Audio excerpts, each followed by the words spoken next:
Romanos 8:28.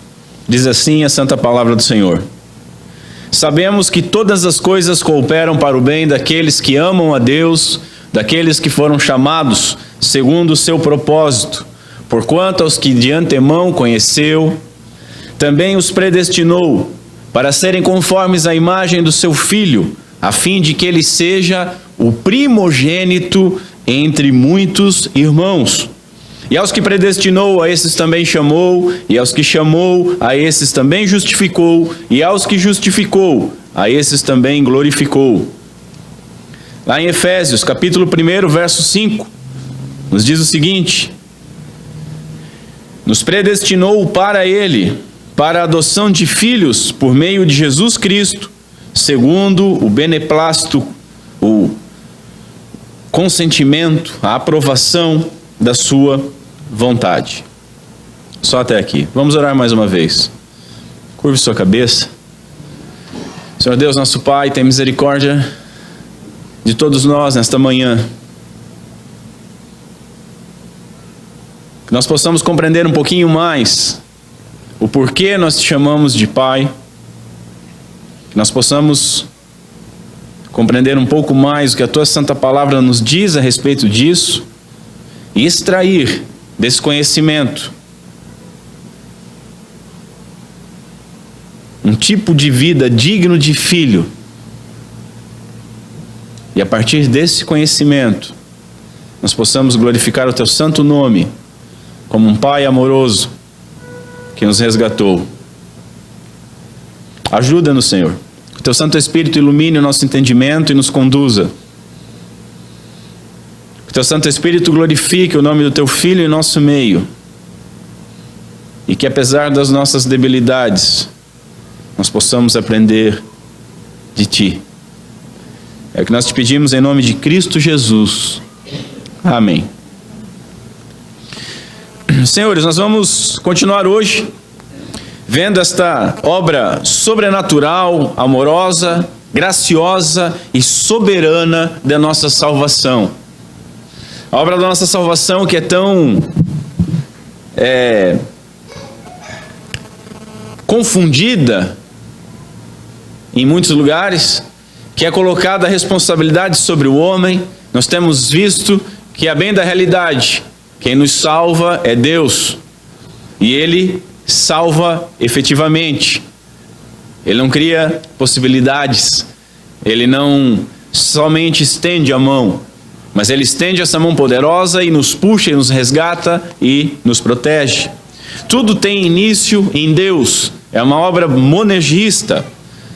A Bíblia diz: aos que de antemão conheceu, a esses também predestinou.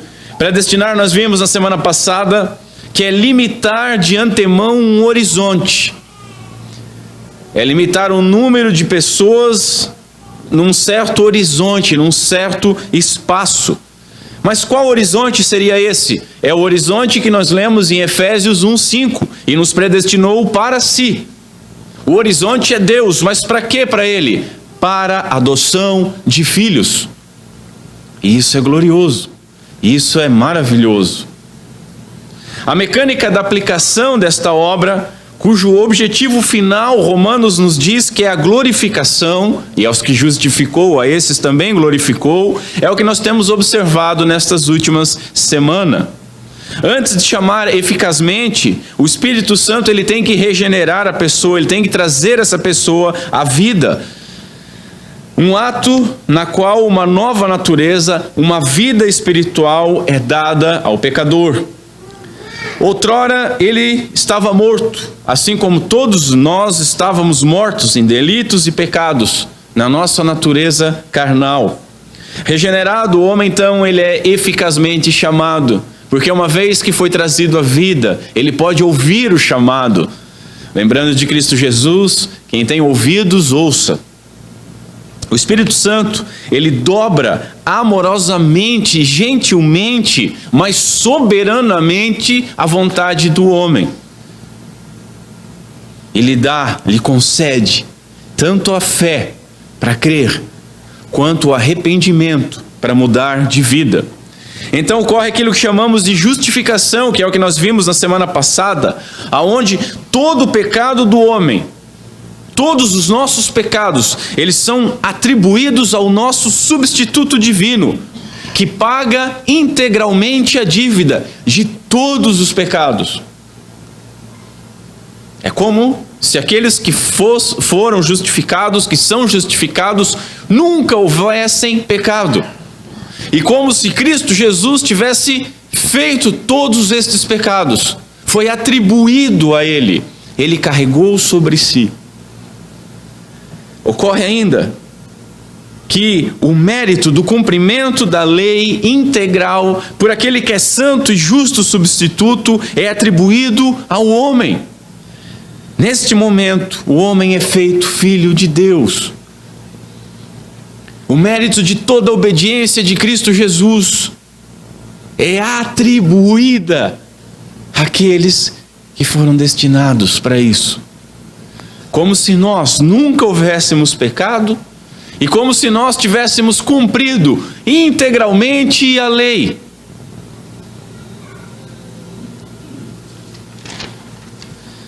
O texto ainda nos diz: também os predestinou para serem conformes à imagem do seu Filho, a fim de que ele seja primogênito entre muitos irmãos. Que texto, senhores! Que texto! Os termos, eu sempre digo para os irmãos, prestem atenção nos termos. Cristo Jesus, quem é Cristo Jesus? É o unigênito do Pai. Mas o texto diz que aqueles que foram predestinados para serem conformes à imagem do Filho, mas não somente isso, a fim de que ele seja não mais o unigênito, mas o primogênito, o primeiro entre muitos irmãos. E aí nós entramos, tendo todos o mesmo Pai. Veja, Cristo, unigênito do Pai, torna-se o nosso irmão mais velho, o primogênito agora do Pai. Veja, Deus torna-se o nosso Pai, por Cristo e em Cristo. Que glória, senhores! Que glória! Mas a todos quantos o receberam, deu-lhes o poder de serem feitos filhos de Deus, a saber, aos que creem em seu nome. E nós vimos que esses que creem em seu nome, não creem pela vontade do homem, pela vontade da carne, mas creem pela vontade de Deus. É o que nos diz João, capítulo 1, verso 12 e 13. Paulo diz o seguinte: ora, se somos filhos, também somos herdeiros, herdeiros de Deus Pai e co-herdeiros com Cristo. Senhores, dá para imaginar? Dá para imaginar? Na liturgia foi lido João 14, e João 14 até o 17, Jesus vai falando as últimas palavras para os seus discípulos, e no capítulo 17 ele faz a sua oração sacerdotal, e lá ele pede para que Deus lhe dê a glória que ele tinha antes da fundação do mundo, e ele pede para que nós sejamos um com ele, assim como ele é um com o Pai, e todos nós tenhamos esta mesma glória. Herdeiros de Deus, co-herdeiros de Cristo, termos, co-herdeiro com Cristo, ou seja, tudo aquilo que Cristo tem, tudo aquilo que Cristo recebe, tudo aquilo que é devido a Cristo, é também nossa herança nele. O homem passa então a ser herdeiro de Deus, co-herdeiro daquele que de unigênito torna-se primogênito. Hoje vamos falar sobre essa maravilhosa doutrina da adoção. Eu confesso para os irmãos que eu tinha planejado eu estou repetindo essas ministrações que foram feitas há um tempo atrás,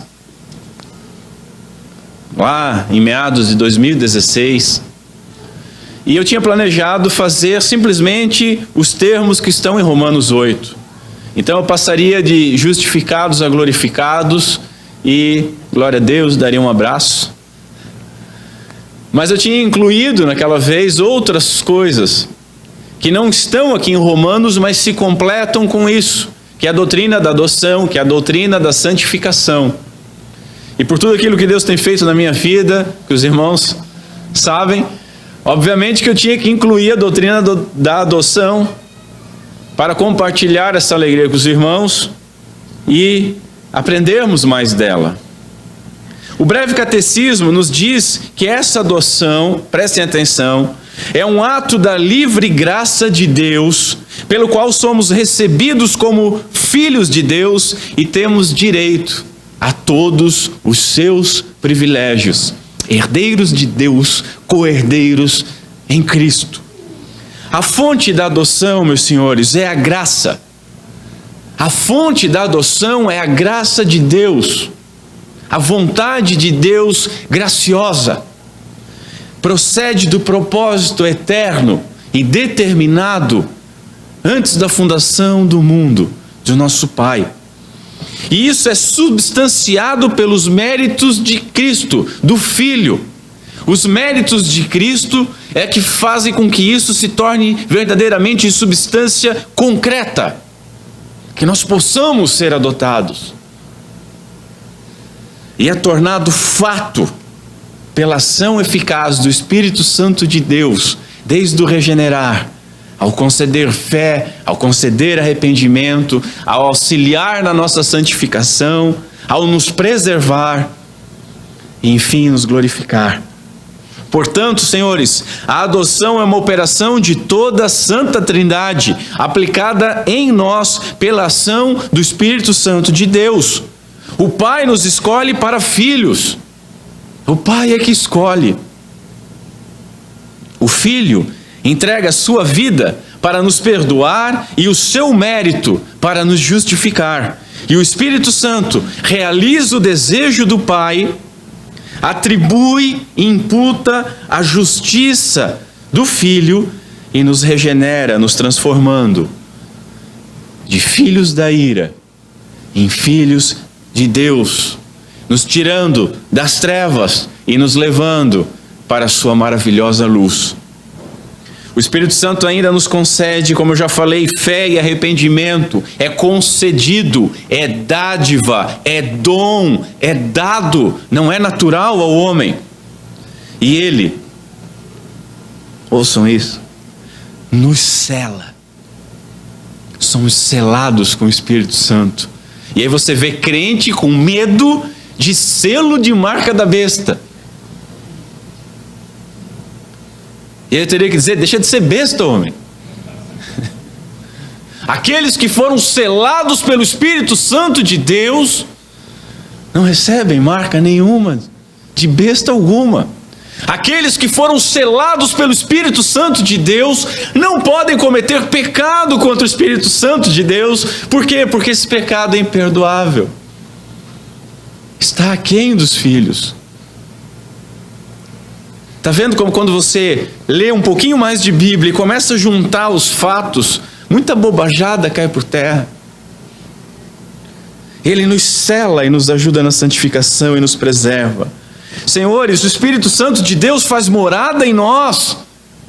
Paulo nos diz aqui em Romanos que é o Espírito Santo de Deus que testifica com o nosso espírito, assim como João fala em 1 de João, sua primeira carta. É o Espírito Santo que testifica com o nosso espírito que nós somos filhos de Deus, que nós fomos alvos da graça de Deus. Paulo diz, o próprio Espírito Santo testifica com o nosso espírito que somos filhos. Romanos 8,16. Se nós fôssemos expor devidamente o capítulo 8 de Romanos, nós teríamos que ficar aqui anos e anos e anos só em Romanos 8. Martin Lloyd Jones ficou 32 ministrações, praticamente um ano inteiro, só em João, capítulo 1, versos 12 ao 14. Ao 17, desculpa. Foram 32 mensagens lá. E quando você lê as mensagens, você vê que não tem repetição, que não tem enrolação, ele não estava picando fumo. Cada mensagem daquela, você diz, meu Deus, que texto. O mesmo seria com esse capítulo. Na adoção, senhores, embora ela ocorra paralela à justificação e dependa da justificação, pelo menos em termos lógicos, a adoção, a gente podia dizer nos termos modernos que é um upgrade, é uma subida de classe, um melhoramento daquele status que nós recebemos com a justificação. O nosso status antes era de morto espiritualmente, de pecador. Na justificação, lembro, pelo martelo do juiz, aplicando a obra da redenção de Cristo, os méritos dele em nós, nós somos justificados, declarados justos, o nosso status é modificado, não a nossa condição. Não é da noite para o dia que estala o dedo, Deus estala o dedo, nós viramos tudo uns santinhos e a luz vem do céu e não acontece assim. Nós continuamos simultaneamente justos e pecadores, mas o nosso status, Deus olha para nós através de Cristo Jesus, do mérito de Cristo aplicado a nós. Mas quando nós falamos em adoção, nós passamos de status, nós mudamos esse status. Nós não somos mais vistos como perdoados e justos, o que não é pouca coisa. Ser perdoado não é pouca coisa, porque nenhum de nós merecia perdão algum, e ainda que uma eternidade inteira no inferno, ao fim impossível de uma eternidade, continuaríamos culpados.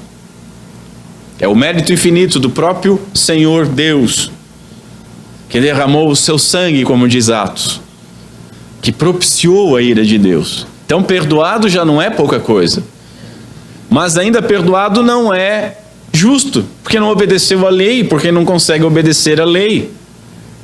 Mas Cristo obedece e imputa isso a nós.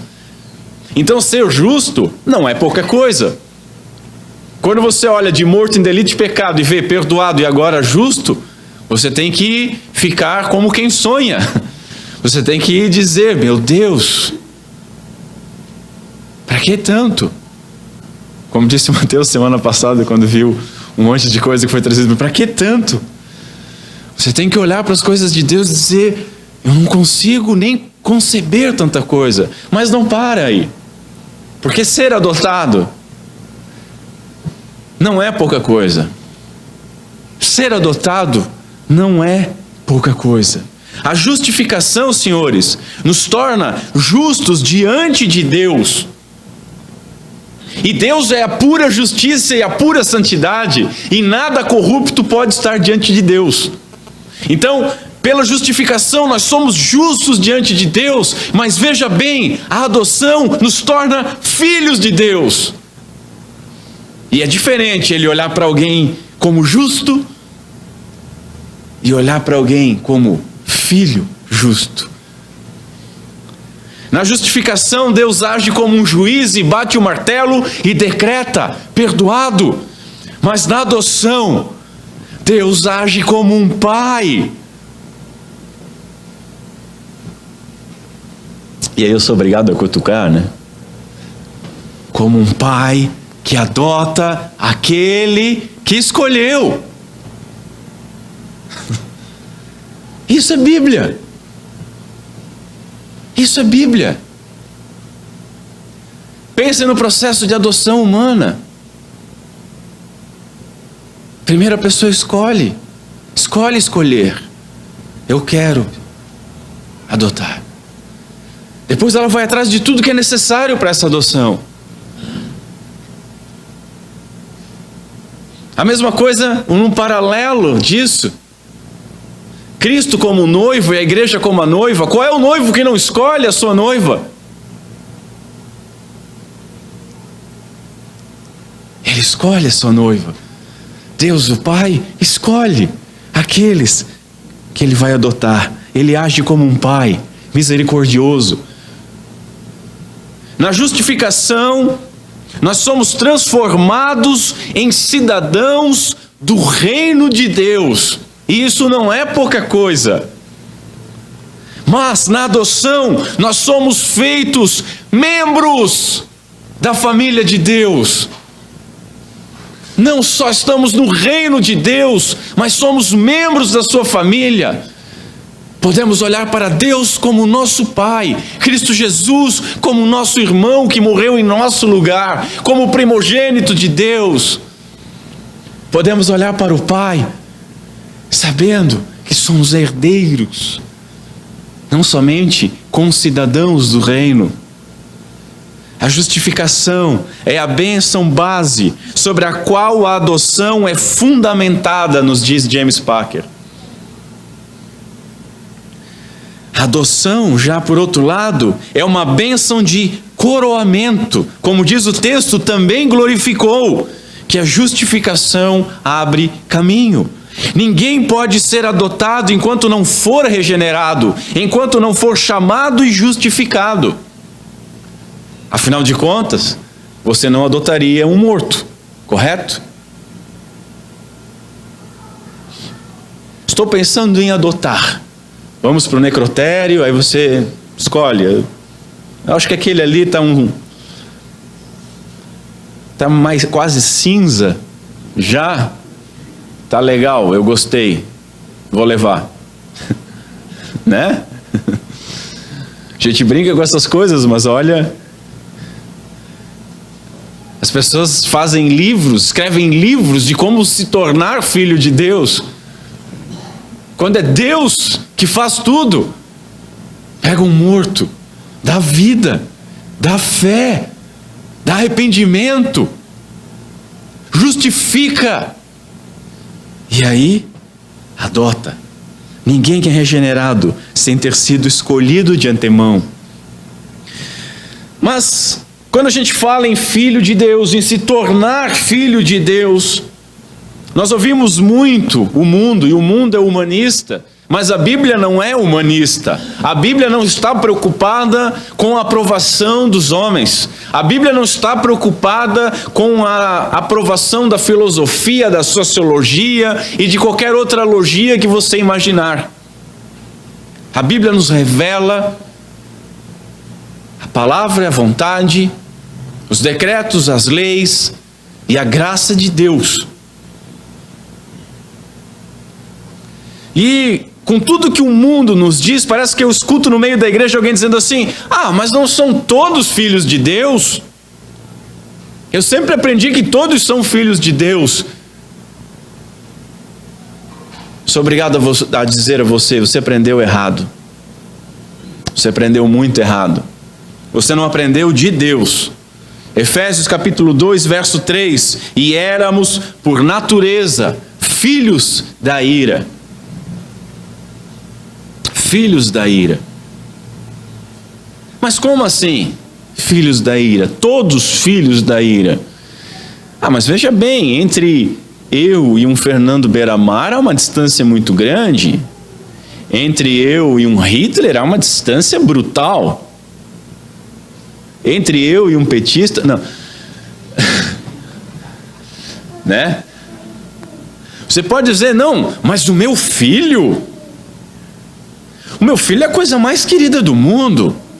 O meu filho não é filho da ira de Deus.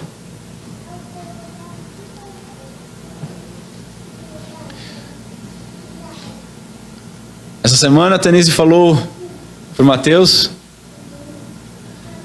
que através de Cristo nós podíamos ter amizade com Deus Pai e seríamos perdoados por Ele de todos os nossos pecados, e que nós precisávamos de Jesus. Sem Jesus não há essa amizade. E aí Mateus disse: até eu? Ela falou assim: até você. E ele: nossa!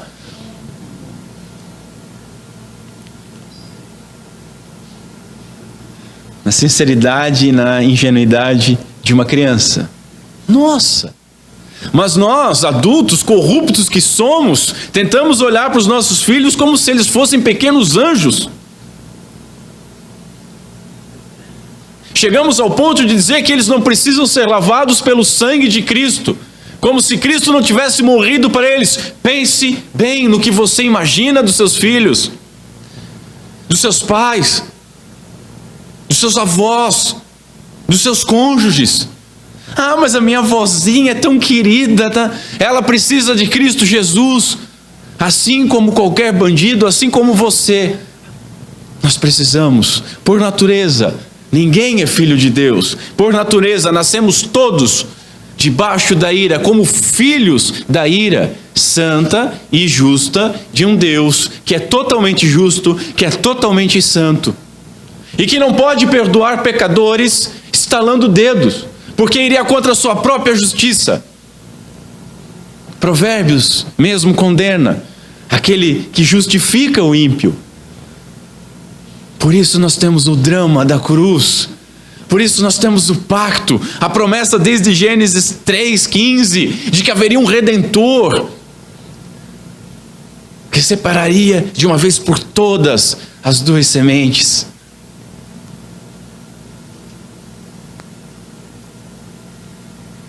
Deus não olha para um pecador, dá uma piscadela e diz: não, agora você é justo. Ele fez um pacto. Os teólogos chamam de pacto de obras, e Cristo Jesus cumpriu integralmente.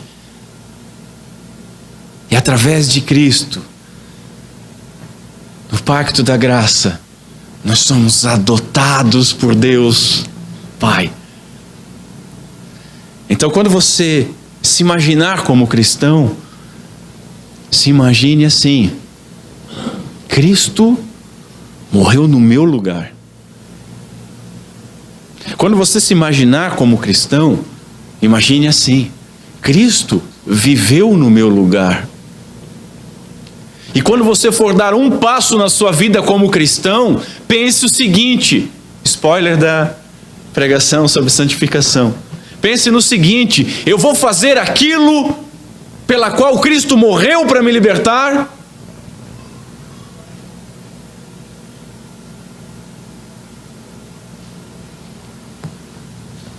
É muito fácil hoje em dia todo mundo se dizer cristão, né? Ah, mas eu fiz até oração de entrega. Ah, mas eu fui até batizado. E é triste, senhores. Isso é triste. A salvação é pela graça, não é pelo conhecimento teológico da pessoa, correto? Salvação não é pela doutrina, é pela graça de Deus. Mas é muito triste uma pessoa vir à igreja, ouvir sobre como derrotar gafanhotos, que são demônios, que são aplacados quando você joga umas esmolas para Deus. No final disso, a pessoa faz um apelo de quem quer ter uma vida financeira abençoada. Aí você vem para frente, dá uma piscadinha, faz alguma coisa, diz eu aceito. Joga água na sua cabeça, porque você quer ser rico também. Você não quer que um devorador, um migrador, seja lá o que eles dizem, esteja sobre a sua vida. E aí, como você não teve absolutamente nada regenerado, como você não foi confrontado com o pecado, como você não foi confrontado com a santidade de Deus, como você não imagina o que é Cristo Jesus morrendo no seu lugar e vivendo no seu lugar, você continua morto embaixo da ira, mas passou por um processo de igrejas.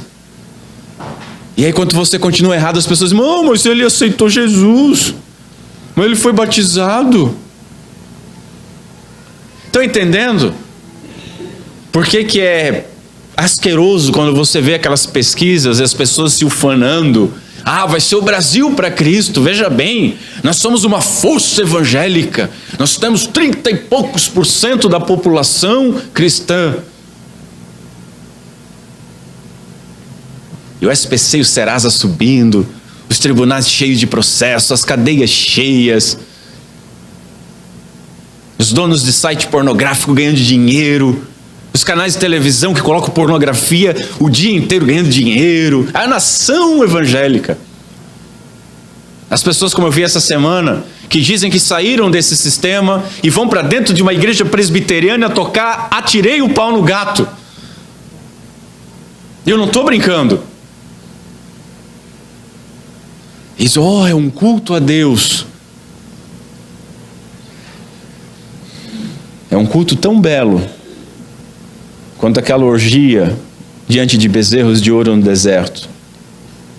E a consequência vai ser a mesma, não se engane.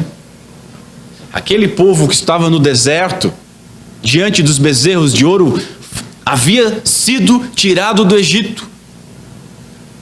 Não tinham sentido as pragas do Egito, tinham passado pelo meio do mar e mesmo assim, a justiça de Deus prevaleceu. E eles foram dizimados. Há muita brincadeira dentro das igrejas evangélicas. E isso vai custar muito caro para muita gente. Eu dei uma volta gigante no texto, mas era necessário. Voltemos. Então, não somos por natureza filhos de Deus. Por natureza somos filhos da ira. Sobrenaturalmente somos adotados por Deus. Repito João, mas a todos quantos o receberam, ou seja, foram regenerados e eficazmente chamados, deu-lhes o poder, foram justificados de serem feitos, notem, são feitos, adotados passivamente, são feitos filhos de Deus, a saber, aos que creem no seu nome, os predestinados. Thomas Watson diz o seguinte: o não crente pode chamar Deus de juiz, e ele está bem certo em falar isso, mas o não crente não pode chamar a Deus de pai,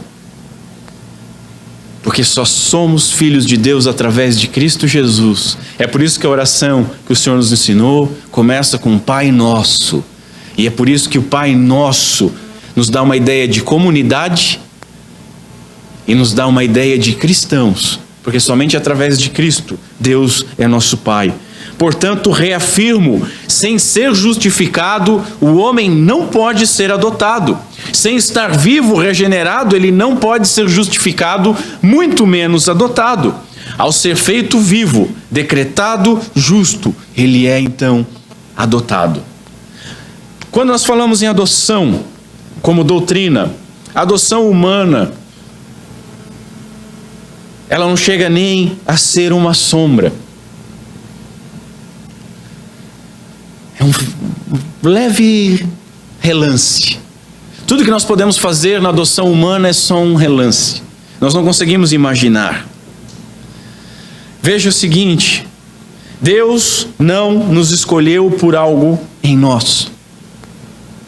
Não havia nada digno em nós para Deus nos escolher. Absolutamente nada. Nem mérito, nem beleza, nem graça. Ele é engraçadinho, eu vou levar. Não havia nada. Não havia nem mesmo nós, porque essa escolha foi feita antes da fundação do mundo. Mas Deus não nos escolhe por algo em nós. Os pais que vão adotar, essas pessoas escolhem crianças por várias especificidades. Especificidades, faltou uma sílaba. Escolhem por cor, né? Eu quero branco, eu quero negro, eu quero de olho azul, eu quero com olho... Por idade, eu quero recém-nascido, se não for recém-nascido eu não quero, eu quero que tenha 5 anos, pode ter 10. Como eu vi uma família que adotou 2 jovens, um de 16 e um de 17 anos. Que coisa linda, coisa maravilhosa. Mas é um homem já, mas é um homem que nunca teve família. Mas veja, foram escolhidos por causa disso. Escolhem por saúde, pode ter doença, não pode ter doença. Não, eu quero que seja perfeito. Eu vou adotar, tem que ser perfeito. E novamente eu lembro de um caso aqui do estado, de uma família que adotou 3 crianças, uma mais doente que a outra. Uma das 3 tinha paralisia cerebral, praticamente um vegetal. A outra tinha Down e a outra tinha uma outra doença bem complicada. É o tipo de reportagem que você vê, sabendo que todos nós seres humanos somos um lixo, mas você olha e pensa, puxa, eu estou muito abaixo desse lixo. Eu estou lá no como é que é o nome? no churume do lixo humano. 3 crianças doentes. Escolhem pelo sexo, eu quero menino, eu quero menina. Escolhem pela necessidade, não, eu vou escolher essa pessoa porque ela está numa situação de risco, ela precisa de alguma coisa urgente, ou porque essa criança está, no caso de idade, quase extrapolando o limite. Então, no orfanato, chega a 18 anos, o que vocês acham que eles fazem? Dá um tapinha na bunda e vai. Deus te abençoe, eles não têm mais o que fazer. E se você visitar um orfanato, você vai encontrar várias pessoas batendo na trave dos 18 anos, que nunca alguém quis. Agora, Deus ele nos escolhe porque Ele quis. Não por nada que Ele precisasse. Não por nada que houvesse em nós. Pelo consentimento da sua vontade, o beneplácito da sua vontade, diz Efésios, termos, senhores. O homem adota por alguma necessidade, seja por companhia, seja porque o casal é estéril, seja porque quer ajudar o próximo. Mas em Deus não havia necessidade alguma. E o homem não tinha nada para apresentar para Deus. É bom, senhores, é muito bom adotar uma criança, e toda criança merece um pai, toda criança merece uma família. Mas entendam o seguinte: nós nascemos como filhos da ira, nós éramos pecadores, ou seja, nós não merecíamos. Por isso que não é nenhuma sombra a adoção humana da adoção divina. Toda criança merece uma família. Todo pecador merece o inferno. Mas Deus olhou com misericórdia antes de nós havermos pecado. E por graça escolheu. E Ele pode fazer isso. E Ele fez. Deus adota filhos da ira, inimigos dele, ausentes de qualquer bondade. Assim como o homem, ele não foi chamado no seu melhor estado. A adoção vem de encontro a pessoas indignas. Nós somos chamados no meio do pecado, no meio do pó, no meio do lixo, como diz Salmos 113. Somos adotados quando somos indignos, quando estamos sujos, quando estamos em um estado de putrefação, quando andando como zumbis ainda estamos dizendo: eu não preciso de Deus, eu odeio a Deus, eu sou senhor da minha vida, eu faço o que quiser, eu sou melhor que os outros. Nesse estado nós somos adotados. É certo que o pecador é perdoado antes de ser adotado, mas o mérito é o mesmo, nenhum humano, e todo, total, completamente de Cristo Jesus. Pessoas más, pecadoras, elas são adotadas graciosamente por Deus e são feitas herdeiras de Deus e são feitas co-herdeiras de Cristo. Parker explica isso dessa forma: o status de adotados dos crentes significa que em Cristo e por meio de Cristo, Deus os ama como ama ao seu Filho unigênito e partilhará então com eles a glória que agora é de Cristo. Senhores, ama como o seu próprio Filho.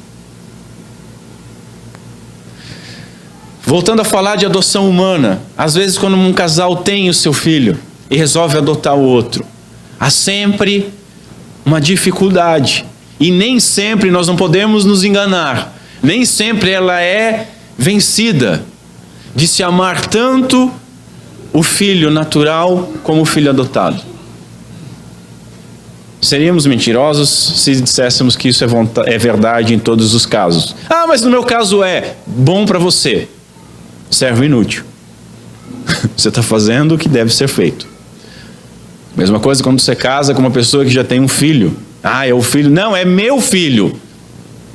Ah, mas eu tenho feito isso. Muito bem, servo inútil.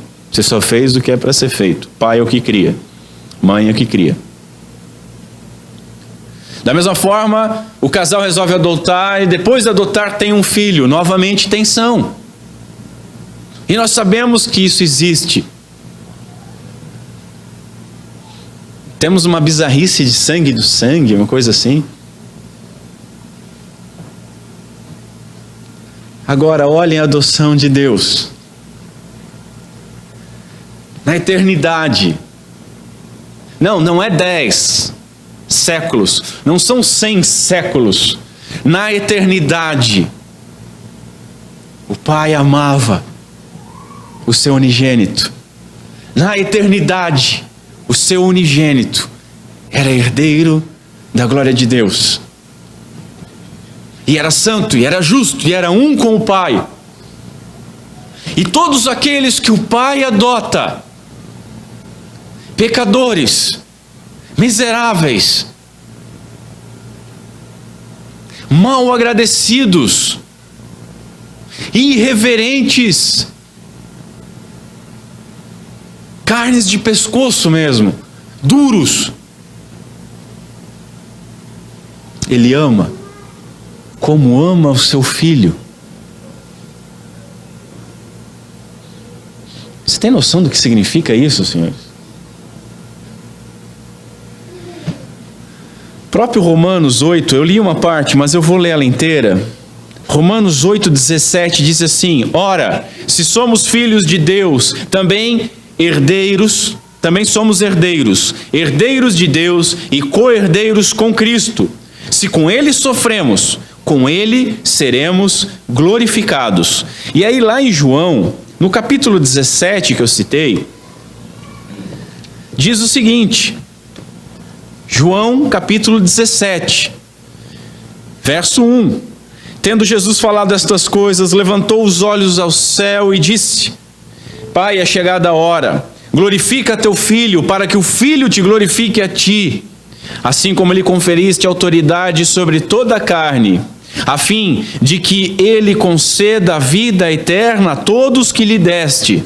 E a vida eterna é esta, que te conheçam a ti, o único Deus verdadeiro, e a Jesus Cristo que enviaste. Pula para o verso 9. E é por eles que eu rogo. É por eles que eu rogo. Por eles. Se o sumo sacerdote está orando somente por um grupo, você imagina que ele ia morrer por todos? É por eles que eu rogo.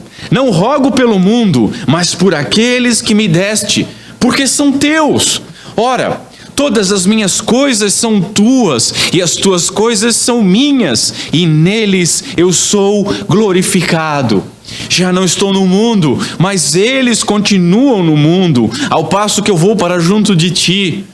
Pai Santo, guarda-os em teu nome, o nome que me deste, para que eles sejam um, assim como nós. Verso 13. Mas agora vou para junto de ti, e isso eu falo no mundo, para que eles tenham a minha alegria completa em si mesmos. Eu lhes tenho dado a tua palavra, e o mundo os odiou, porque eles não são do mundo, como também eu não sou. Não peço que os tires do mundo, e sim que os guardes do mal. Que os guardes do mal. Lembra de 1 João? Nós somos guardados por Cristo Jesus e o maligno não nos toca. Cristo Jesus, quando nos ensina a orar, e guarda-nos do mal ou do maligno. E tem crente com medo do demônio. Não seja besta. Continua. Não peço que os tires do mundo, e sim que os guardes do mal. Eles não são do mundo, assim como também eu não sou. Santifica-os na verdade. A tua palavra é a verdade. Assim como tu me enviaste ao mundo, também eu os enviei ao mundo. E a favor deles, eu me santifico a mim mesmo, para que eles também sejam santificados na verdade. Presta atenção, crente, não rogo somente por estes. Jesus estava falando com seus discípulos nesse momento, e nós não somos nenhum dos apóstolos. Mas veja, Não rogo somente por estes, mas também por aqueles que vierem a crer em mim por intermédio da sua palavra. Como que você creu em Cristo Jesus? Por causa da palavra de Deus, a palavra que foi pregada a você. Você que estava morto, foi regenerado, recebeu do Espírito Santo o dom de crer, o dom de se arrepender. Não rogo somente por estes, mas também por aqueles que vierem a crer em mim por intermédio da sua palavra, a fim de que todos sejam um, como és tu, ó Pai, em mim e eu em ti, também sejam eles em nós, para que o mundo creia que tu me enviaste. E aí tem gente que diz que quer ser crente e não precisa ir na igreja. Sim, tá certo, ele pode ser um sozinho, ele pode ser um apêndice. Talvez Jesus estivesse errado, talvez Jesus errou quando instituiu o batismo, errou quando instituiu a ceia, errou quando instituiu as orações públicas do seu culto, a disciplina, líderes para governar a igreja. Tem gente que é o suprassumo, que não precisa disso. Eu lhes tenho transmitido a glória que me tens dado, para que sejam um assim como nós o somos. Eu neles, tu em mim, a fim de que sejam aperfeiçoados na unidade, para que o mundo conheça que tu me enviaste e os amaste, como também amaste a mim. E olha o último, que lindo. Pai, a minha vontade é que onde eu estou estejam também comigo os que me deste. Você tem noção disso?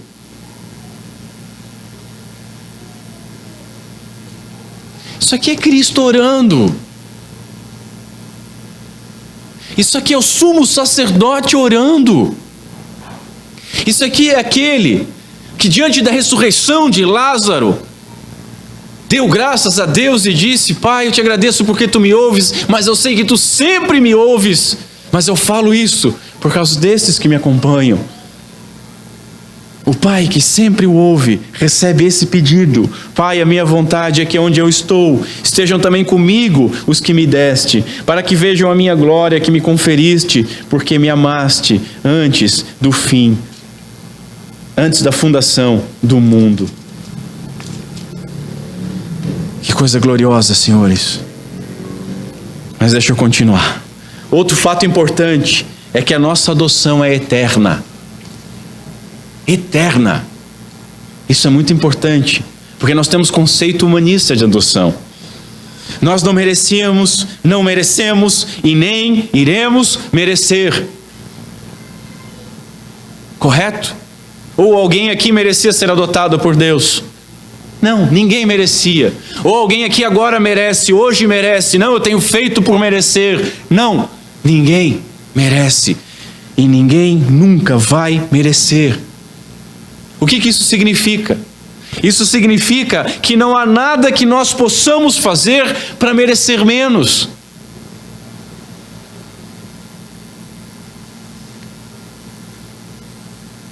É por graça. Somente por graça. Portanto, é por graça que somos adotados e é por graça que permanecemos adotados. A mesma graça que nos salvou é a graça que nos mantém. E da mão do meu Pai ninguém os poderá tirar. Pais adotivos no nosso meio, em algumas situações eles têm a malignidade de devolver uma criança adotada. Eu escrevi hoje no Facebook, eu acho que não existe nada mais brutal que isso. A partir do momento que um pai adotou o filho, aquela criança é filho. Quer queira, quer não, é filho.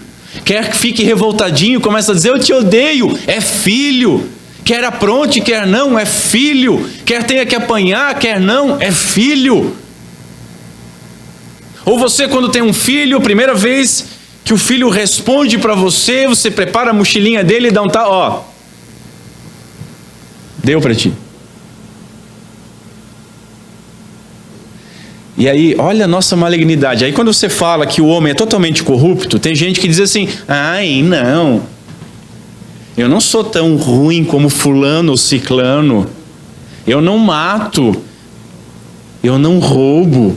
Vamos falar em matar e roubar? Existem pais que vão adotar crianças. Pô, que legal, show de bola. Aí vão lá e escolhem as crianças já cheias das coisas. Ó, tem que ser assim, assado, assim, assado. Assim. Parece que está fazendo um pedido numa lanchonete. Aí, tudo bem. Veio o pedido. Ele leva para casa. E aí ele acha que o Código de Direito do Consumidor está valendo. Que ele tem um tempo para devolver. Eles chamam de tempo de adaptação. Já pensou se toda criança tivesse isso? Se eu tivesse tempo de adaptação com a minha mãe, eu estaria na rua.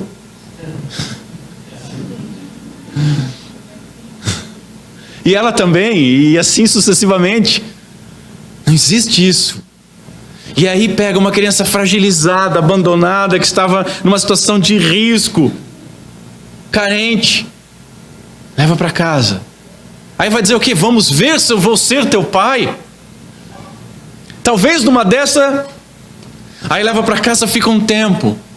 Essa criança começa a receber carinho, começa a receber presentes, começa a receber atenção, começa a receber castigos, começa a receber disciplina, e nós não gostamos disso, mas isso é mais importante. Uma das coisas mais lindas do relacionamento meu com a minha mãe foi um dia que ela veio me pedir desculpa pelas surras que ela me deu. E ela me deu algumas surras. Devia ter dado mais, para eu deixar de ser bobo. E ela veio com lágrimas nos olhos, eu abracei, eu disse: mãe, muito obrigado, para de bobagem. Cada surra que a senhora me deu fez ser o homem que eu sou. E quando eu olho ao redor, vendo os homens que nós temos hoje, eu digo: mãe, a senhora fez um bom trabalho. Aquele chinelo cantou na hora certa. Aqueles dedos que beliscavam e doíam foram na hora correta. E glória a Deus pela vida da senhora. A senhora bateu, foi pouco. E aí essa criança está no lar. O que os pais adotivos fazem quando não se adaptam? Levam essa criança de volta. Somam dor sobre dor. Roubam o futuro que ela achou que ia ter. Roubam a vida que prometeram dar. Pais, você pode ver, eu já vi algumas reportagens e algumas pesquisas. Você olha para uma favela e você olha para o pessoal do tráfico. Aliás, tem um documentário até feito por um rapper esquerdista, Falcão, Filhos do Tráfico. É bem interessante. Mostra a história de alguns jovens que cresceram lá e todos morreram. Enfim. Mas aí você nota lá o seguinte: os homens têm sido criados para serem animais, bois reprodutores, ou efeminados, emasculados, sensíveis, uma versão emo, ou simplesmente bois reprodutores, acéfalos, insanos, animais irracionais, que só servem para uma coisa: reproduzir e ir para o abatedouro. E muitas vezes nem para comida serve, nem verme quer. E aí você olha no morro, assim como toda a comunidade, mas aqui a pesquisa que eu vi era sobre um morro onde há um índice muito grande, assim como há um pesquisador americano, que é muito interessante. Toda pesquisa que ele vai, eles vão... o crescimento das drogas, ele só tem uma resposta. Cara, é um negão desse tamanho, com uma voz maravilhosa. Ele diz assim: o maior problema disso... Ele fala muito rápido. O maior problema disso são as famílias destruídas.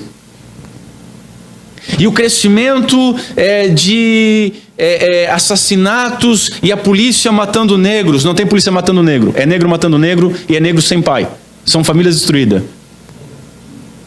Mas a solução nós temos que falar, não tem que falar. Tem que pregar o evangelho.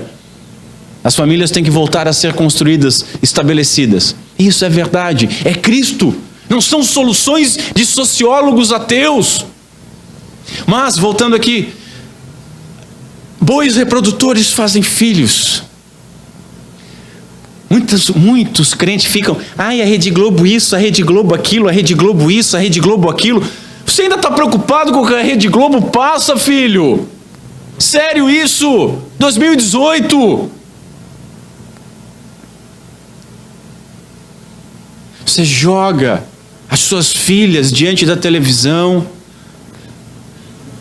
Você vai e compra a moda atual. Você deixa ela fazer o que ela quiser. E ela já está com um shortinho, de bundinha de fora, dançando funk, falando palavrão. Pronta, e desculpem os termos, para ser também uma vaca reprodutora. E aí você fica brabo quando vê um boi reprodutor. E aí esse boi reprodutor vai embora. Boi reprodutor não fica com a família. E aí a mãe tem que se virar para criar essa criança. Aí essa criança vai para a escola. O que ela vai para a escola ouvir? Pedagogia do oprimido. Todo mundo tinha direito a carro, todo mundo tinha direito a isso, aquilo, aquele outro. Mas você não tem. Você teria direito a um tênis da Nike e um celular de última geração. Mas os porcos capitalistas centralizam a família patriarcal. E aí vão se criando pequenos marginais pelo Brasil inteiro. A ideia de pai é terrível. Agora, quando você vai lá, nessas comunidades carentes, você já viu isso? Fala mal da mãe. Eu vi um jovem de uns 22, 23 anos, uma ficha corrida, parecia uma lista telefônica, com vários assassinatos. E aí ele tinha numa ação matado um pai de família. E aí a mãe dele pegou ele pela orelha. Isso passou até nos jornais nacionais da Globo. Entrou na delegacia com ele pela orelha para entregar o filho. Meu filho matou aquele cara, ele tem que pagar por isso. Uma negona grande, forte, e o filho todo tatuado, né? No sapatinho, chorando. Sim, senhora, não, senhora. Por que eu estou falando isso? Porque nós perdemos naturalmente o referencial do pai. O pai que educa, o pai que sustenta, o pai que castiga, o pai que está junto, o pai que apoia, o pai que aperta para a criança ir mais longe, e não vem com aquela, não tem problema se... Não tem problema, não tem problema, vamos tentar fazer melhor, que bom que você fez até aqui, mas dá para fazer melhor, eu acredito no teu potencial. O pai que está ali para ouvir. Tanto que quando nós chegamos na igreja, eu mesmo fui criado sem pai. Minha mãe foi pai e mãe. A figura paterna que eu tinha era o meu avô, com uma distância de idade muito grande. E depois um tio que me colocou no caminho do PT.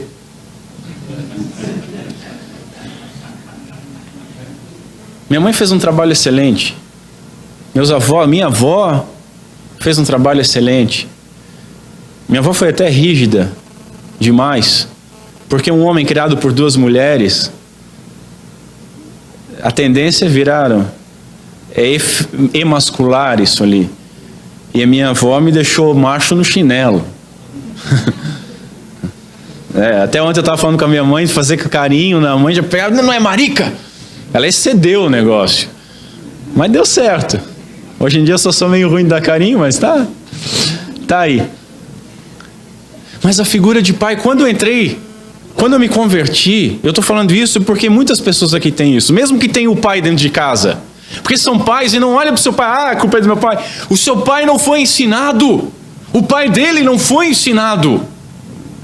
Você não acha que o mundo está do jeito que está hoje, ontem? O mundo está assim desde o Éden. Desde o Éden. Desde que o nosso pai Adão não foi homem suficiente para dar um tapa na mão de Eva e dizer, parou, tu está louca? Mas não, vamos comer também. E aí, para mim e para muitas pessoas, associar a figura do pai é difícil. Não tem um referencial. Deus é nosso Pai. A mãe dizia o papai do céu. Tá, o papai do céu, mas o que faz o papai do céu? Né? Entendem? Então nós temos gerações que não sabem o que é um pai, ou sabem o que é um pai que chega em casa e pega um fio de ferro para bater, ou um pai que o filho está virando a casa de perna pro ar e diz: não faz assim, Lorenzo. Papai não gosta disso, Lorenzo. Papai vai tirar o aplicativo do seu celular, Lorenzo. Ou por outro lado, o cara que chega moendo a criança de porrada, que também está errado. A Bíblia diz para bater, e bater não a ponto de matar. Uma varinha faz milagres. Foi dada por Deus. Foi no madeiro que foi conquistada a nossa salvação. E um pequeno madeiro, dado com um jeito na bunda, faz milagre também, meu amigo. A gente perde a referencial. Então a gente não sabe o que é a justiça de Deus. A gente não sabe o que é a ira de Deus. A gente não sabe o que é o cuidado de Deus. A gente não sabe o que é o amor de Deus. A gente não sabe. Por isso que a adoção, pra gente, a adoção de Deus Pai, é complicada. Pais adotivos devolvem filhos adotados e não existe nada mais brutal que isso. Eu até escrevi no Facebook, isso seria o mesmo que um aborto pós-parto. Que os caras estavam estudando isso nas faculdades da Alemanha. Que a família Clinton estava defendendo isso na América. Tá? Não achem que é... Eu sempre falo algumas coisas que dizem, o cara está exagerando. Né? Tá vendo muito filme de ficção científica. Não, é mundo. É mundo hoje.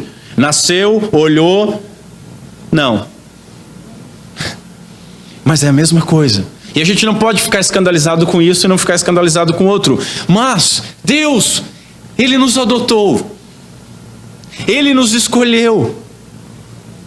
No nosso pior momento. Ele nos chamou no nosso pior momento. Ele sabe quem Ele chamou. Ele sabe o que Ele teve que fazer. Ele sabe quanto custou. Nosso Pai deu seu próprio Filho como oferta, como preço, pelos nossos pecados, para nos adotar. Efésios 1,14 ensina que nós fomos selados com o Espírito Santo, e eu falei do penhor do Espírito, selados com o Espírito Santo da promessa. O Espírito Santo é o penhor, é a garantia da nossa futura herança, de ser co-herdeiro com Cristo Jesus. Vocês sabem o que é um penhor? O Espírito Santo é um penhor, é um depósito que o Pai fez para nós, em nós, marcando cada um de nós como sua propriedade. Nação santo, povo de propriedade exclusiva de Deus, raça eleita, a fim de proclamar as glórias daquele que chamou das trevas para a sua maravilhosa luz. É o que Pedro nos diz. O Espírito Santo é essa garantia. O Espírito Santo é esse selo que nós fomos adotados e jamais seremos devolvidos. Esse selo que diz que nunca, jamais uma marca da besta pode nos tocar. Esse selo que diz que por mais que nós possamos agir por um tempo como filho pródigo, possamos ir para longe e gastar toda a herança que nós achamos que temos, o Pai vai estar nos esperando e vai estar com laços de amor nos trazendo de volta, com laços de disciplina nos trazendo de volta. Um Pai que nunca vai nos abandonar. Essa é a nossa garantia para louvor da glória de Deus. Uma vez adotados, nós estamos nas mãos do Pai. Teria Jesus morrido em vão, senhores? Teria o Pai dado o Espírito Santo de Deus como garantia em vão? Quem nos acusará? Se foi Deus quem nos justificou, senhores. Quem nos condenará se foi Cristo que morreu? Se foi Cristo que ressuscitou? E se é Cristo que intercede por nós, como foi dito na liturgia, diante do Pai? Quem nos separará do amor de Cristo, que deu a sua vida para nos justificar e nos adotar? Nós devemos ter certeza que, uma vez adotados, nada nem ninguém pode nos retirar da família de Deus. Nada nem ninguém. Cito Efésios de novo. Sois concidadãos dos santos e sois da família de Deus. Efésios 2,19. Só que nós temos que entender o seguinte: Isso não significa que nós possamos sentir o contrário. E hoje em dia as igrejas são muito de sentir, né? Eu não senti Deus nesse culto. Eu não senti aquilo, eu senti um arrepiozinho. Eu senti que foi legal, né? A geração cliente. Mas a bem da verdade, em muitos momentos nós podemos sentir o contrário. Nós podemos sentir que parece que Deus nos abandonou. Nós podemos perder em muitos momentos a nossa confiança. Acontece isso. Infelizmente acontece. O pecado pode nos fazer perder a segurança ou a consciência de que somos filhos de Deus. Você começa dando abertura para um pecado e você caminha um pouco mais naquele pecado e daqui a pouco você fica, veja bem, eu nem devo ser filho de Deus. Aquilo não era para mim. Talvez até você volte para perto de Deus como filho pródigo. Eu vou pedir para que Ele me trate como um dos servos, porque nunca faltou comida para os servos, mas eu já não posso mais ser filho. O pecado pode nos afastar de Deus, pode retirar a nossa sensação de que há um Pai, mas essa paternidade não pode ser perdida. A salvação não pode ser perdida. O adotado jamais poderá ser rejeitado, ainda que a nossa paz seja roubada. O nosso relacionamento com Deus pode ser estremecido. Por isso nós devemos avaliar constantemente a nossa vida. Por isso nós devemos perdoar aqueles que pecam contra nós. Por isso nós devemos pedir perdão a Deus constantemente. Não podemos querer que o Espírito Santo habite num coração onde resida um pecado inconfesso. Senhores, entendam o seguinte, falando de novo como exemplo, a nossa filiação aqui na terra, da mesma forma que um relacionamento com os nossos pais naturais ou com os nossos filhos pode ser rompido, o nosso relacionamento com o Pai eterno pode sofrer um rompimento. O relacionamento. Às vezes nós não gostamos de alguma coisa e fizemos bico, tal qual uma criança. Tenho visto muitos bicos ultimamente. Você diz não, é automático. É o bico e sai fazendo. Pode fazer bico como quiser. Às vezes nós fazemos bico para as coisas de Deus, mas Deus continua sendo nosso Pai. Deus continua nos amando. Às vezes nós podemos fazer coisas que desagradam ao nosso Pai. Podemos ir para longe dele, mas Ele continua nos amando. Da mesma forma que um relacionamento entre os nossos pais não pode ser quebrado, nosso relacionamento com Deus, nosso Pai, não pode ser quebrado dessa forma. A relação, a intimidade pode ser quebrada por um tempo, mas a filiação permanece. A filiação permanece. Ou quando você foi colocado de castigo pelo seu pai, você deixou de ser filho dele. Ou quando você tem que colocar o seu filho de castigo, ele deixou de ser filho. De maneira alguma. Bem pelo contrário. O autor de Hebreus diz que assim como os nossos pais terrenos nos castigam, assim também o nosso Pai Celestial nos faz. E aqueles que não são castigados, não são advertidos, não são admoestados pelo Pai Celestial, o texto é bem claro, diz que são bastardos e não filhos. E deixa eu dar mais um parênteses de criação de filho.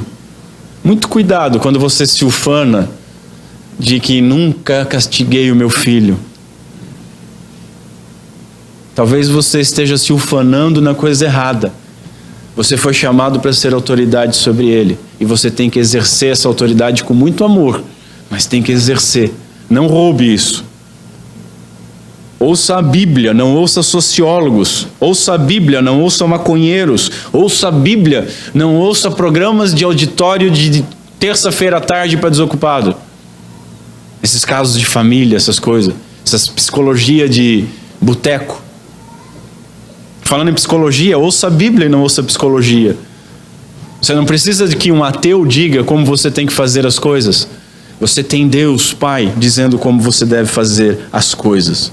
Então, para encerrar, eu quero fazer algumas aplicações.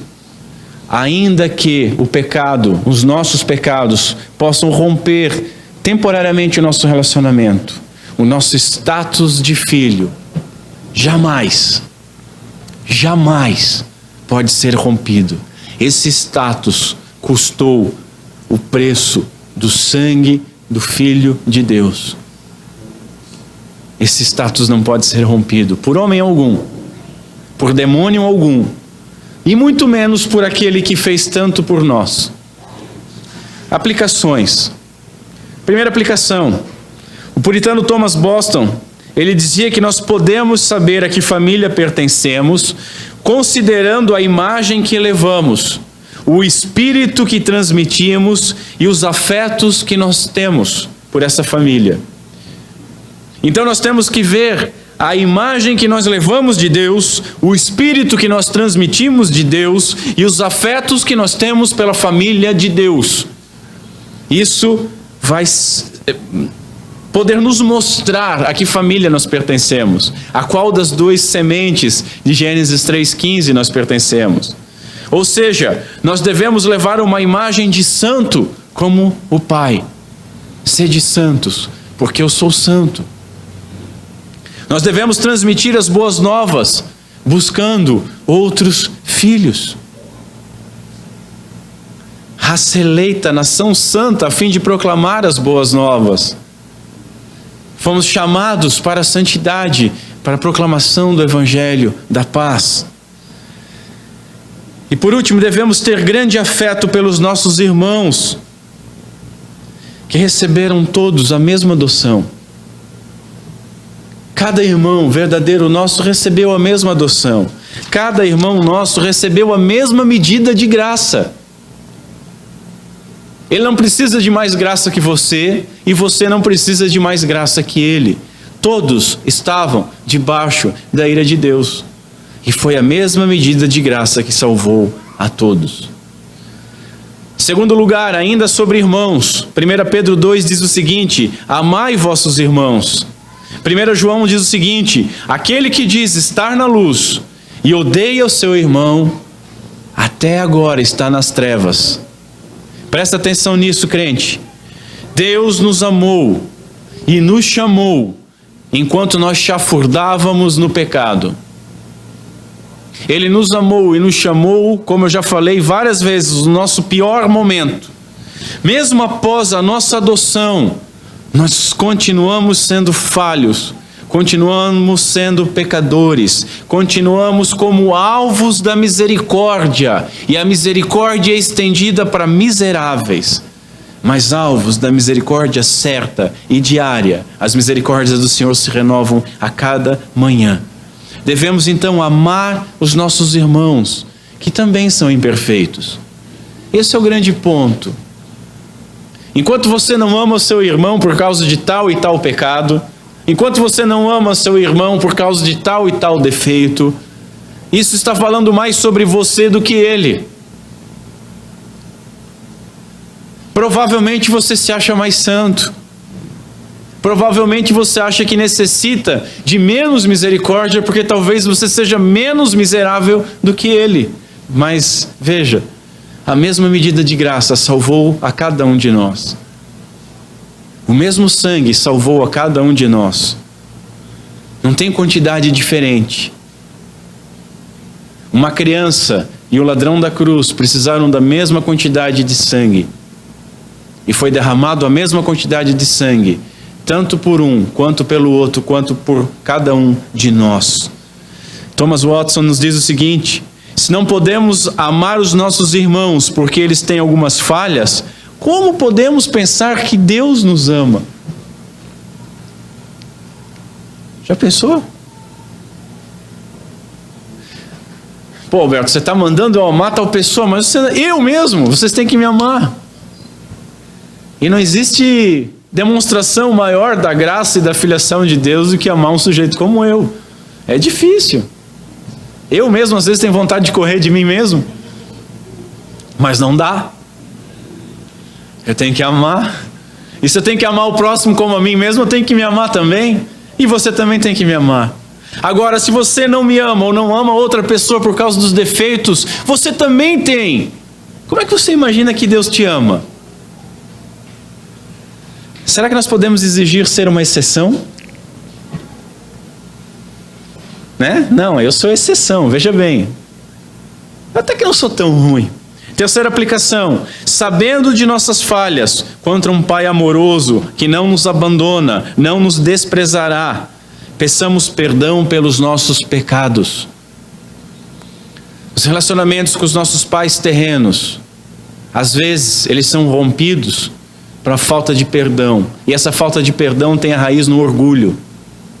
Nós, como filhos, assim como uma criança de 8 anos, como eu tenho visto, assim como uma criança de 20 anos, assim como uma criança de 30 anos, assim como uma criança marmanja grisalha de 40 anos, continuamos orgulhosos, desobedientes e muitas vezes rompemos o relacionamento com os nossos pais por uma falta de dizer o seguinte: eu errei contra você, me perdoa. Da mesma forma com Deus, nosso Pai, peçamos perdão. Nós pecamos diariamente, mas Ele levou todos os nossos pecados. Isso não significa que eu posso fazer o que eu quiser e depois dizer: ah, me perdoa. Eu vou buscar a santidade, mas cada vez que eu tropeçar, eu posso olhar para Ele, que graciosamente me alcançou com o seu amor e com a sua adoção. Agora devemos lembrar, falando sobre isso, de pedir perdão, uma outra coisa: disciplina. Deus disciplina a quem ama. Deus disciplina os seus filhos. E se vocês não têm recebido a disciplina do Senhor, sois bastardos e não filhos. As nossas disciplinas, as disciplinas que nós recebemos, não são para nos deixar ainda mais bicudos ou revoltadinhos, igual uma criança quando é dita um não, ou quando recebe uma pena por algo que fez. Nós devemos olhar para as disciplinas com amor, entender que aquele que entregou o seu próprio filho para morrer por nós, se Ele está nos disciplinando, sabendo que a sua vontade é boa, perfeita e agradável, é porque Ele está nos moldando a imagem de Cristo Jesus. E não é isso que nós lemos lá? Predestinou para sermos conformes à imagem do seu Filho. Então, senhores, muitas provas e muitas disciplinas vêm porque Deus está simplesmente nos provando. E muitas vêm porque o barro desandou.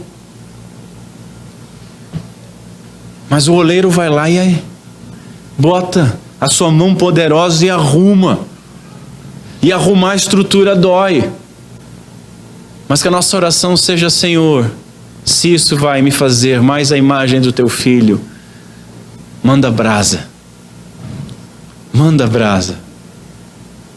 Como disse uma vez o meu sobrinho para minha sogra, quando ele fez alguma coisa errada, ele olhou para ela assim, se encolheu e disse: dá-lhe, vó. Dá-lhe, vó. Nós, quando fazemos alguma coisa errada, ou quando estamos sendo provados por Deus, podemos olhar para aquele que é só amor e dizer: Senhor, manda ver. Dá-lhe, Senhor. Aperfeiçoa a minha vida, transforma a minha imagem de Cristo Jesus. E não imagine que isso vai durar uma noite ou duas. Nós vamos ser transformados até o dia que nós formos glorificados. Essa obra só acaba lá. Essa obra, podemos dizer, só acaba quando termina. Agora eu fui bem lendo o carnal. E ela só termina no retorno de Cristo Jesus. Até lá ninguém virou suprassumo. Até lá ninguém virou um vaso especial. Estamos sendo moldados. E a disciplina de Deus nos modela a imagem do seu Filho. Último lugar, andamos por um vale de sombra e morte. Mas andamos, somos peregrinos aqui. Experimentamos lutas, derrotas, vitórias suadas. Vitórias muitas vezes que a gente olha e a gente tem que dizer assim, não, calma, o outro ficou pior.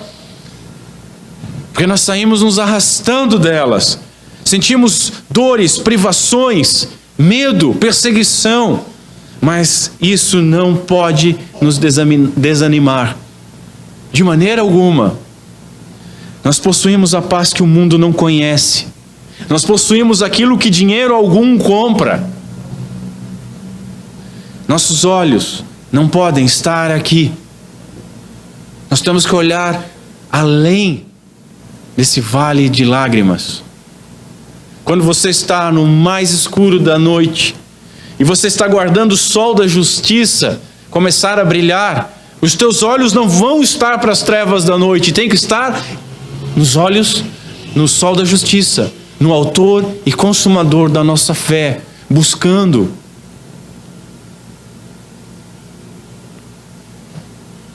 Lutamos para melhorar as coisas, mas o nosso consolo está nas promessas eternas daquele que é o nosso Pai e sempre será o nosso Pai. Lucas diz: vosso Pai se agradou em dar-vos o seu reino. Quantos anos você espera viver? Você está passando por dificuldade? Quantos anos você espera ter dificuldade? Lázaro teve uma vida de dificuldades. A porta do rico. Notem que o rico não é nem dito o nome. Assim como o faraó não é dito o nome na Bíblia, mas as parteiras é dito o nome. Aquele homem rico não recebe o nome na Bíblia, mas Lázaro recebe. Quando os dois morreram, aonde estava Lázaro? Não era porque Lázaro era bom, não era porque Lázaro era pobre, como diz essas teologias de libertação, de que os pobres são tudo bonzinhos. Não são. Eu sou pobre, não sou bom, muito pelo contrário. Mas Lázaro estava na glória. Você acha que a sua vida está ruim? Enquanto você não estiver coçando as suas feridas com cacos de telha, ainda está bom. Nós não guardamos um reino deste mundo, senhores. O vosso Pai se agradou em dar-vos o seu reino. Herdeiros de Deus, co-herdeiros de Cristo Jesus, e nos predestinou para si, para sermos filhos, e aos que predestinou, a esses também glorificou. Nas dificuldades, todas elas que nós vamos passar e vamos passar, busquemos força, esperança, alegria, consolo no nosso Pai. Vamos ficar em pé.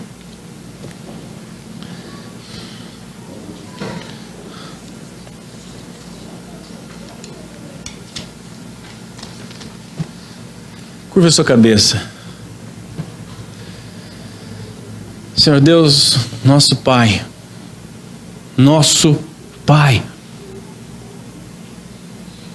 através de Cristo Jesus, pelo beneplácito da Tua vontade, porque Tu nos escolheste. Senhor Deus, nosso Pai, que entregou o Seu próprio Filho para morrer por nós. Senhor Deus, nosso Pai, que atribuiu a Cristo todos os nossos pecados e atribuiu a nós a justiça perfeita de Cristo. Senhor Deus, nosso Pai, que nos disciplina e nos santifica, nos preparando para o reino do seu amor, onde seremos glorificados. Senhor Deus, nosso Pai, que nos adotou, nos escolheu, determinou vasos para a honra, para recebermos a adoção de filhos. Nós, Senhor, pó, pecado, dissimulação, mentira, engano, irreverência, preguiça, sensualidade, ambição, malignidade, orgulho.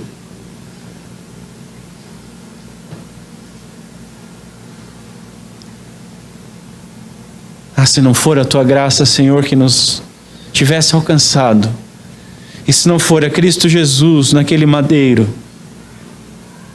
e se não for o teu propósito eterno, aonde que nós estaríamos, Senhor? Mas te agradecemos, porque tu nos adotaste e tens nos disciplinado, nos santificado, nos conduzindo para o reino do seu amor. E nós sabemos que nós vamos chegar lá. Sabemos que uma vez que tu és nosso Pai, tu serás para sempre nosso Pai, e nós seremos para sempre teus herdeiros, co-herdeiros em Cristo Jesus. Muito obrigado, Senhor. Muito obrigado por isso. Muito obrigado por essa revelação, por essa doutrina que está exposta nas Escrituras. E que nos nossos momentos de tristeza, de luta e de dor, nós possamos lembrar dessas coisas. Amém. E amém.